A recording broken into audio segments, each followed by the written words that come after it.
Witam Państwa, Marcin Piasecki. Trwają spotkania warszawskie. W naszym studiu gość pan François Colombier, prezes honorowy Francusko-Polskiej Izby Gospodarczej oraz szef Rady Nadzorczej Auchan w Polsce. Dzień dobry, panie prezesie. Dzień dobry. Panie prezesie, tutaj przez cały dzień rozmawiamy o kwestiach związanych ze sztuczną inteligencją, robotyzacją, nowymi technologiami. Jakie znaczenie one mają dla branży handlowej, dla retailu? L'intelligence artificielle se développe dans tous les secteurs et bien sûr va toucher le retail. Je pense que ça va nous aider à mieux servir le client. Ça va nous aider également à mieux comprendre les besoins des clients. Quelles sont les applications qu'on peut voir pour le commerce? Les applications qui sont les plus rapides arrivant sur le marché. On voit, grâce au phénomène de big data, de collection de données, on se rend compte que l'on peut mieux prévoir les habitudes d'achat des clients, les comportements, on peut mieux comprendre leurs besoins. Et donc forcément, on va avoir des impacts très positifs sur la construction de notre offre, qui va mieux correspondre à leurs propres besoins. La construction des promotions, parce qu'on va mieux connaître grâce aux cartes de fidélité, grâce à tout le process qu'il y a derrière. Et puis aussi, on va améliorer ce qu'on appelle le parcours client. C'est-à-dire que quand vous irez dans un magasin, par exemple Auchan, que ce soit le grand hypermarché de Pierre Chesneau ou le plus petit supermarché de Constantine ou le encore plus petit magasin Moët Auchan à Andersena, on vous reconnaîtra. Vous pourrez faire des transactions, vous pourrez commander un produit que vous irez chercher dans un autre magasin, et tout ça dans un temps très très court. En fait, l'intelligence artificielle, c'est la capacité que vont nous donner les ordinateurs d'analyser très vite un ensemble de données pour mieux servir le client. Il va y avoir aussi des révolutions autour de la monétique. On parle beaucoup des évolutions en termes de paiement, de caisse, de reconnaissance faciale. On est associé avec Alibaba en Chine et déjà il y a des programmes où on vous reconnaît facialement et à partir de là, quand vous passez en caisse, vous êtes débité de votre carte, vous n'avez plus besoin de sortir vos papiers, etc. Et donc c'est tout un tas d'aides à la consommation qui vont arriver et qui vont impacter le retail, comme les autres secteurs. On a entendu le secteur de l'automobile tout à l'heure qui nous expliquait comment les voitures allaient fonctionner. C'est aussi une interrogation pour demain, comment allons-nous nous réorganiser. On aura peut-être des robots qui vont aussi nous aider à compenser le manque de force de travail que nous rencontrons aujourd'hui par exemple en Pologne, pour mieux planifier l'approvisionnement. En fait, c'est un nouveau monde qui s'ouvre, qu'on ne connaît pas encore très bien, mais on voit qu'il y a des applications qui arrivent tous les jours et il faut s'adapter. En fait, il ne faut pas avoir peur du changement, c'est simplement la vie qui change. Et nous qui devons nous adapter à ces changements. Mais finalement, autrefois, on a beaucoup mécanisé.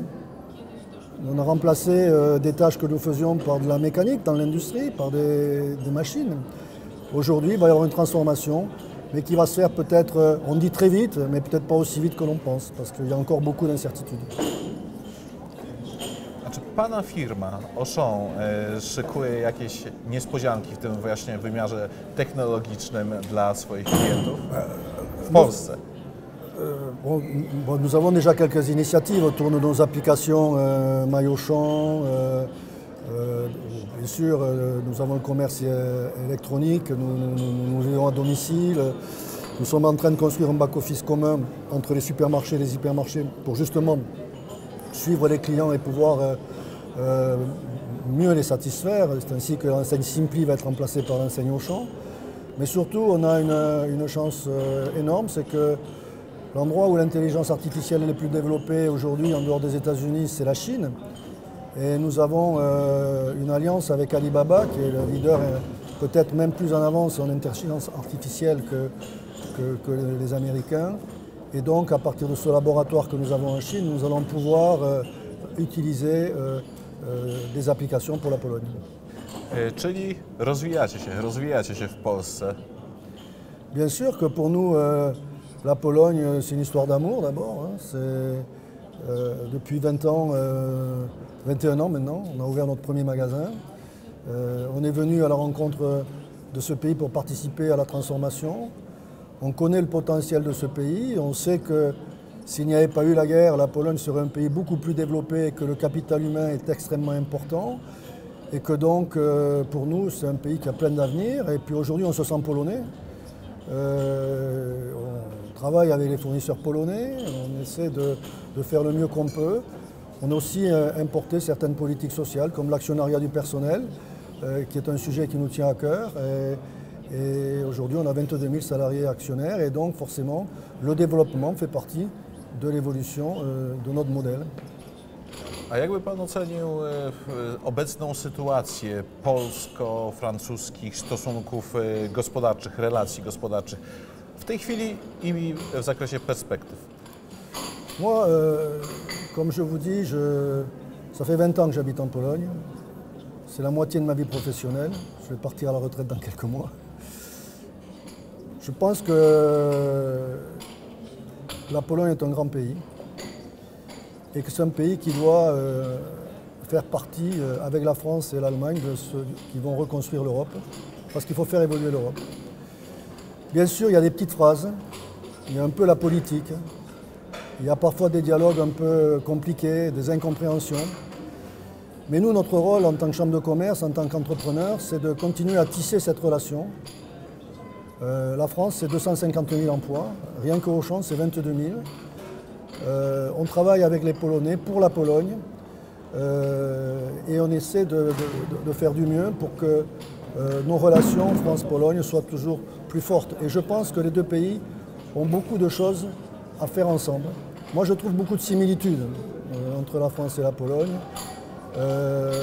Et il faut arriver à dépasser certaines petites phrases qui sont peut-être liées à des déceptions ou des frustrations de chaque côté, pour voir que sur le terrain, les choses fonctionnent et que aussi bien nous sommes heureux d'accueillir des entreprises en France, des entreprises polonaises. Par exemple, Auchan a permis, pas seulement parce qu'ils y étaient déjà, mais nous avons une relation privilégiée avec l'entreprise Comar qui est ici présente, avec le professeur Filipiak, et qui a développé une antenne, parce que c'est notre client, on travaille avec lui, c'est notre fournisseur, pardon, on travaille avec lui.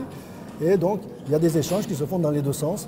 Et je pense qu'il faut qu'on comprenne, y compris en France, qu'on travaille d'égal à égal et que l'avenir de l'Europe passe par cette relation forte entre la France, l'Allemagne et la Pologne, et bien sûr les autres pays. Mais la Pologne a un rôle pour moi essentiel. Wspomniał Pan o pewnych perturbacjach dotyczących tych relacji gospodarczych, biznesowych Polski i Francji. No właśnie, jakie bariery, jakie przeszkody Pana zdaniem należy usunąć, żeby było jeszcze lepiej? Non, mais je pense qu'il faut encore une fois faire la différence. Bon, il y a eu les histoires des Caracal ou l'histoire des Mirages à l'époque, etc., mais qui sont du domaine régalien, qui de suite montent au niveau politique, et puis il y a des enjeux stratégiques, il y a des enjeux électoraux aussi. Bon, et puis la réalité de ce qu'on vit depuis 20 ans. Bien sûr qu'au départ, ça n'a pas été facile de se comprendre, les lois n'étaient pas les mêmes, etc. Maintenant, avec l'Union européenne, bon, il n'y a plus d'écart, quoi. Enfin, je veux dire, après, on peut toujours dire ça serait mieux ci, ça serait mieux là, mais il y a aussi beaucoup de choses qui en France pourraient être aussi améliorées. Donc moi, je considère qu'aujourd'hui, la Pologne est un pays qui a énormément évolué et qui est très facile pour le business. Il faut voir les choses de façon optimiste. Et moi, je trouve qu'on perd trop de temps à se faire des petites, ce qu'on dit en français, chicaneries, des petites disputes, alors que finalement, on pense très souvent la même chose. Bardzo dziękuję za rozmowę. Kończymy tym optymistycznym akcentem. Moim gościem był pan François Colombier, prezes honorowy Francusko-Polskiej Izby Gospodarczej i szef, jeszcze przed emeryturą, jeszcze szef Rady Nadzorczej Auchan w Polsce.